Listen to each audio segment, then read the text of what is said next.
o sea, de aumento del gasto en forma totalmente exagerada, que por Del otro lado vemos, déficit, por el déficit fiscal está en un 8,3% del Producto Bruto, claro. que es de los más altos de la historia de Israel. Por otro lado, la política fiscal no está siendo contrarrestada con ninguna otra política de un poco de apretarse el cinturón. Israel sigue teniendo todavía 32 ministerios, que todavía nadie pudo entender por qué hay 32 ministerios.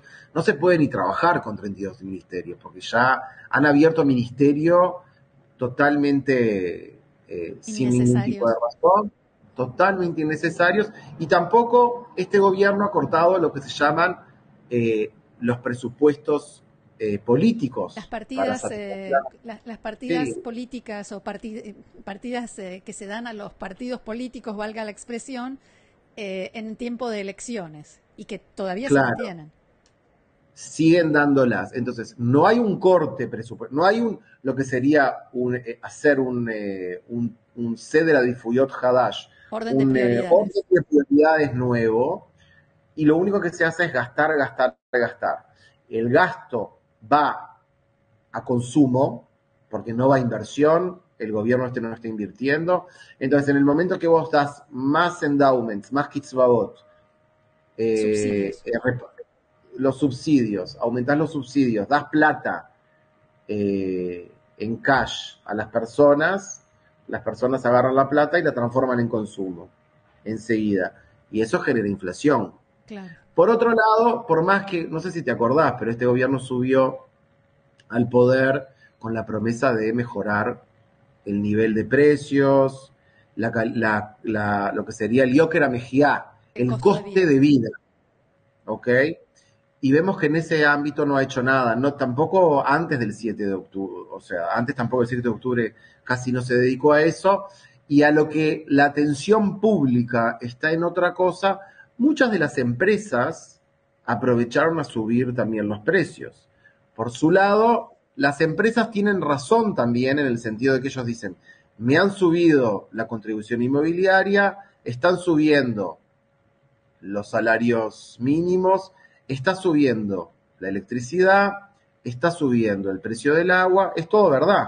Ujú. Este gobierno ha subido todos los insumos, incluso el precio del agua y de la electricidad todavía, pero por ejemplo, contribución inmobiliaria. Si no estás dando más, ¿por qué subís más? Y están subiendo más de lo que la ley permite, están pidiendo permisos especiales para aumentar todavía más. Entonces, una empresa que tiene una subida tan violenta de todos estos insumos, lo que hace es simplemente pasar esa subida de insumos al precio final, y el que termina pagando eso somos vos y yo y toda Ujú. la gente que nos Ahora, está Adrián, ¿qué pasa viendo. con los impuestos? La política del gobierno respecto de los impuestos. Bueno, eh, vos sabés que en algún momento eh, esta guerra va a tener que ser paga. La guerra es un bien de lujo, ¿ok? Un mal de Hay lujo, que tener mucha plata, hay que tener mucha plata para poder hacer una guerra. sobre todo tan Y extensa. tan extensa, que es algo que es contraintuitivo porque si vos te fijas en la doctrina de seguridad del Estado de Israel desde Ben Gurión Yes. esta parte, la doctrina siempre fue guerra corta. La guerra tiene que ser corta, por dos Contundente. razones. Claro, tiene que ser corta, rápida y fulminante. Una de las razones, Roxana, que es lo que tiene que ver conmigo, la otra tiene que ver con tu ramo, pero lo que tiene que ver conmigo es que lo que está claro es que el Estado de Israel, la economía israelí no puede bancar una guerra larga.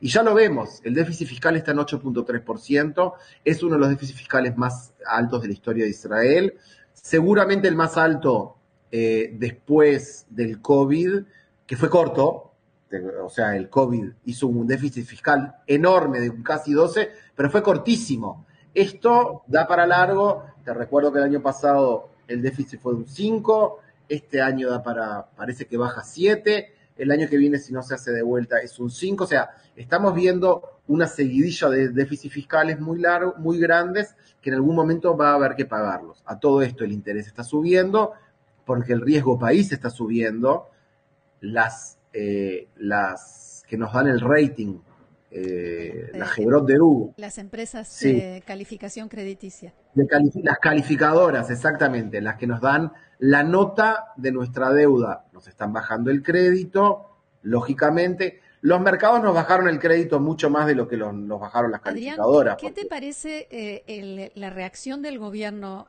respecto a esto, que lo tomó como algo más bien político, el hecho de que las calificadoras de crédito nos bajaran la nota? bueno, es raro, ¿no? Porque desde el año 1995 las calificadoras solo nos subieron el crédito. Entonces es raro que del año 1995 hasta el 2023, hasta el 7 de octubre del 2023, las calificadoras eran buenas, eran serias y nos daban crédito a base de cuestiones económicas, y el 8 de octubre nos empezaron, se transformaron de repente y ya son políticas las decisiones. Hay otra cosa que descalifica totalmente la pavada, esa pavada que están tratando de difundir, y es que si tú te prestas atención, es que las calificadoras no bajaron el crédito el 8 de octubre, ni el 8 de noviembre, ni el 8 de diciembre, ni el 8 de enero. ¿Ok?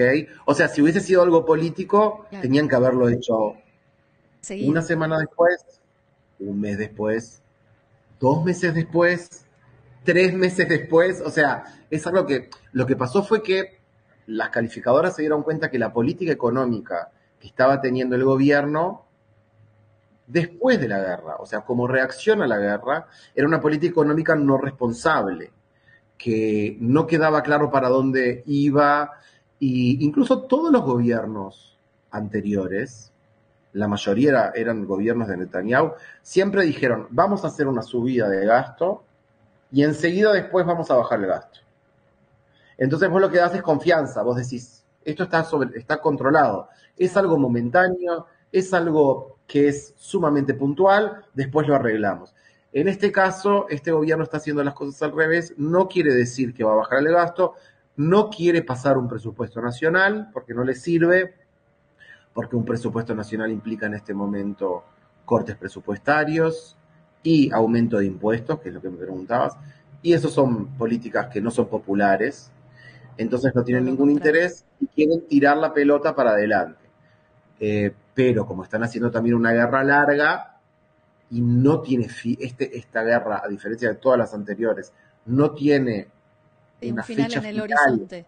en el horizonte, vemos que eh, las principales medidas, los principales indicadores están mandando malas señales. También lo que tiene que ver con déficit fiscal, también lo que tiene que ver con deuda, también lo que tiene que ver con inflación y también lo que tiene que ver con crecimiento económico. Los datos del segundo semestre fueron pésimos, Y también, pésimos. me corregirás si me equivoco, las declaraciones, porque hay mucho de psicología en esto. Sí, sin duda. El ministro de Economía tiene una política que es que si vamos a rezar más, va a haber más crecimiento económico. Si vamos No a porque creer estemos en más, contra de rezar, pero no como medida no, económica. por supuesto. Vemos que también en tema económico hay una política que es tiene que ver con una política bastante dogmática, que no tiene mucho que ver con los principios de la economía moderna. Entonces, esos mensajes están llegando también a los Inversores. inversores extranjeros que están achicando la inversión, pero también a los inversores israelíes que cada vez están invirtiendo más afuera. Y eso, por supuesto, perjudica al shekel, porque si estás sacando inversión para afuera, tenés que vender shekel y comprar dólar o comprar euro. Eso Claro, aumenta la todo tiene que demanda ver con de todo. moneda extranjera y perjudica el shekel. O sea que el cuadro macroeconómico es un cuadro sumamente complejo, es complicado, es sumamente riesgoso y como todos sabemos, como buenos sudamericanos que somos, sabemos que las crisis económicas, Roxana, no son lineales. O sea, o sea, vos vas bajando y de repente hay un punto de inflexión que haces así, caes. Lo vimos, por ejemplo, siempre muy claro en todo lo que tiene que ver con Argentina, ¿ok? No tenés control en determinado momento. Yo no te puedo decir dónde está ese punto de inflexión, porque nadie Bueno, lo sabe. pero nosotros vamos a volver a encontrarnos con Adrián Filut, economista, periodista y, como digo siempre, y lo voy a seguir diciendo, un experto en simplificar las cosas más complicadas como es la economía. Adrián, muchísimas gracias y gracias a todos por habernos acompañado un día más, una semana más aquí en Israel a diario. Los espero el lunes otra vez con noticias, los diarios, los medios, la actualidad de Israel. Que tengamos buenas noticias. Shabbat Shalom. Shabbat shalom.